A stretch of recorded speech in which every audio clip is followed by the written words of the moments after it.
자, 지금 질문이 어떤 점을 찍어야 될지 지금 잘 모르겠다 그랬잖아.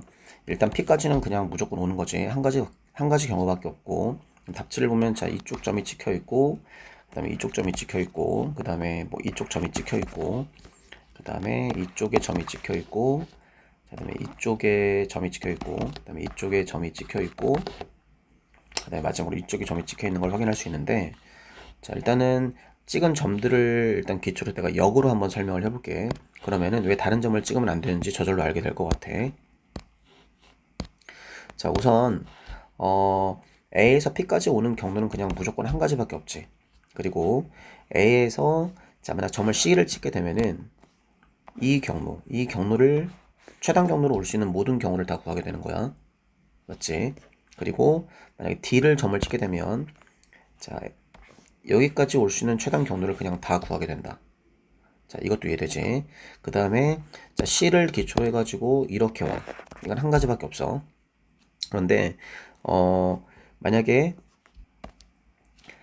C가 만약에 여기에 있었다면 잠깐만. C가 만약에 자, 이 지점에 있었다고 가정을 해보자. 자, 그러면 그림이 바뀌어. 지금 그림을 좀 잘 생각해. 그리고 내가 한번 살짝 지워볼게. 만약에 C가 여기에 있었다고 가정을 하게 되면 자, 어떤 문제가 생기는지 바로 눈에 보여야 되는데 자, 이 지점에서부터 Q 지점까지 오는 최단 경로를 구할 수가 없게 돼. 이거 이해될까? 자, 왜 그러냐면 이미 P 지점에서 이 C 지점까지 오는 최단 경로를 구해버렸거든. 그럼 여기가 현재 최단 거리의 마지막 점이 되는 거야. 여기에서 Q 지점까지 가려면 그냥 이거밖에 없는 거지. 이해가 돼? 근데 별 지점 같은 경우는 최단 경로의 마지막 점이 아니야. 그냥 마지막 점이 아니고 여기까지 오는 그냥 경로에 불과했던 거거든. 경로에 불과했기 때문에 이 C 지점에서 이렇게 빠꾸 해가지고 Q로 올라가게 되는 순간에 이미 최단 경로가 깨지게 된다. 이거 이해가 돼? 그래서 자, 만약에 내가 이 지점에서부터 이 지점까지 올 때 최단 경로를 그냥 내가 자, 이렇게 세팅을 해버리게 되면 A 지점에서부터 B 지점까지 오는 최단 경로를 그냥 구하게 되는 거고, 만약에 내가 A에서 자, B 지점까지 오는데 내가 만약에 이제 직사각형을 자, 이걸로 세팅했어. 그럼 자, 여기서 그럼 다시 출발을 하게 되는 거야. 그러니까 여기를 찍게 되는 순간에 이제 이 지점이랑 이 지점은 아예 영원히 못 찍게 되는 거지. 이거 이해가 될까?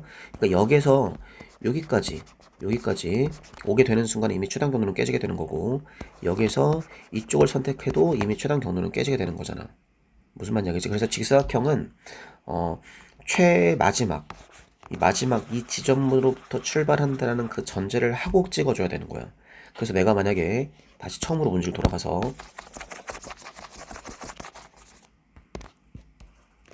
자, 여기를 찍었어. 여기를 찍었고 지금 답지를 보면 여기를 찍었다 그랬잖아. 그럼 이제 무조건 여기서 출발하게 되는 거야.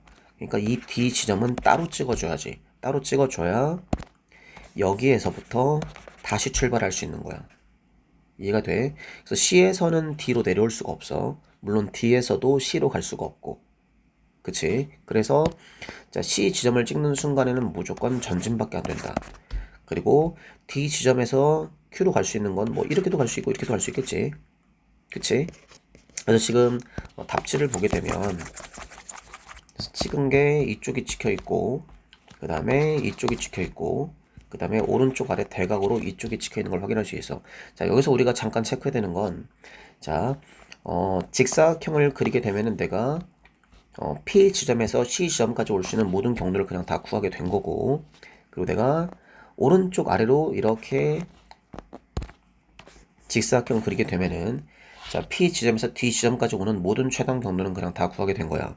그래서 두 가지를 생각해야 돼. 첫 번째, 직사각형의 끝점으로부터 출발한다. 이게 첫 번째고, 두 번째는 중복을 하거나 아니면은 누락하지 않는 점을 찍으려면은 대각선으로 찍어줘야 된다. 요거야. 이 두 가지가 이 문제 전체 지면체에 흘러 있는 거거든.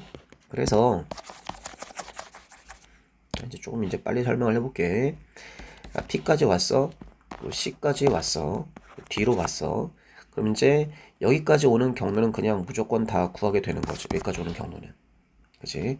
그리고 지금 답지를 보면은 Q가 이쪽에 지금 찍혀 있는 걸 확인할 수 있는데, 어차피 C에서 Q까지 오는 경로는 그냥 하나밖에 없고, 자, D에서 Q까지 오는 경로는 따로 세주면 되는 거기 때문에, 그래서 그냥 여기에 점이 찍혀 있는 걸 확인할 수 있다.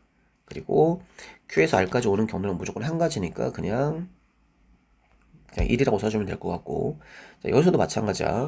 만약에 내가 직사각형을 이렇게 그려가지고 내가 만약 이 점을, 너무 지금 두꺼운데, 자, 만약에 이 점을 찍게 돼버리면 다시 문제가 생기겠지. 왜? 자, R에서 여기를 그냥 내가 K라고 가정을 하게 되면 R에서 K까지 오는 경로를 다 구하게 되는 거거든. 그럼 자, 직사각형이 내가 끝점이라고 그랬잖아. 여기서부터 B까지 오려면 방법이 그냥 최단 경로가 이거밖에 없어. 그럼 무슨 문제가 생기게 되는 거냐면 이 지점을 누락하게 된다. 맞지? 그지? 왜 그러냐면은 최단 경로를 오는 과정에서 R에서 K를 거쳐가지고 B로 올 수도 있지만 R에서 E를 거쳐가지고 R에서 E를 거쳐가지고 B로 오는 방법도 분명히 있을 수 있는 거거든. 근데 직사각형 끝점을 자 K로 그냥 바로 세팅을 해버리는 순간에 자 K를 선택하는 순간에 이미 이 점은 절대로 올 수가 없게 되는 거야. 이해가 되겠지? 그래서 자 K 지점을 일단은 제거해주고 자, 직사각형을 온전히 그릴 수 있는 이렇게 그렸을 때 문제가 안 생기지. 그럼 이 지점부터 출발하면 되는 거고, 때문에 직사각형을 이쪽 직사각형 못 그리겠네. F까지 그냥 그려버리게 되면은 자 R에서 E를 거쳐가지고 B로 오는 경로를 세주고 R에서 F를 거쳐가지고 B로 오는 경로를 그냥 따로 세주면 된다는 거야. 자, 그 다음에 이 S를 찍게 되면은, 자, E에서 S까지 올 수 있는 모든 경로를 다 센 거고, 그 다음에 R에서 F를 거쳐서 S로 오는 경로는, 자, 합의 법칙에 의해서 동시에 발생할 수 없으니까, 그래서 E랑 충돌이 발생을 하지 않아. 그러니까 R에서 E에서 S로 오는 경우와 R에서 F에서 S로 오는 경로는 충돌이 발생하지 않는다고. 그래서 E하고 F는 그냥 따로 더해주면 돼.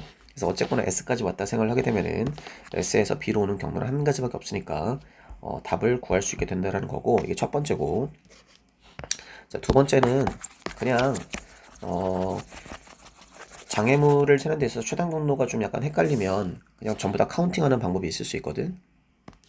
자, 그럼 봐. 여기서 여기까지 오는 경로는 하나, 여기 하나야. 그리고 여기도 무조건 한 가지지. 여기도 한 가지지, 여기도 한 가지지. 그 다음에 여기까지 오는 건 두 가지야. 왜 두 가지냐면은 이렇게도 올 수 있고 하나, 이렇게도 올 수 있잖아. 두 가지. 그래서 역시 얘랑 얘를 더해가지고 얘를 써주면 2가 되는 거고, 다시 얘랑 얘를 더해 써주면 여기는 세 가지가 되는 걸 확인할 수 있어. 위로 올라가는 건 한 가지 한 가지, 여기 다시 세 가지, 다시 여기 여섯 가지, 얘랑 얘를 더해주니까 다시 네 가지, 얘랑 얘를 더해주니까 자 10가지가 되고, 여기서 여기까지 오는 건 6가지, 그 다음에 얘랑 얘를 더해주면 다시 16가지, 여기 그대로 16가지, 여기도 16가지, 여기 16가지, 그 다음에 여기 16가지지. 다시 얘랑 얘를 더해주면 32가지가 되고, 다시 여기 16가지, 다시 얘랑 얘를 더해주면 48가지, 다시 내려오는 게 32가지, 다시 얘랑 얘를 더해주니까 80가지, 내려오고 내려오는 건 그냥 전부 다 그대로 80, 80이 되는 거니까 최종 정답이 80인데, 이건 아까 처음에 구했던 그 방식이랑 구해보면 답이 똑같다는 걸 확인할 수 있다. 어쨌거나 두 가지의 방법을 다 알아가지고 정리해주면 되겠네.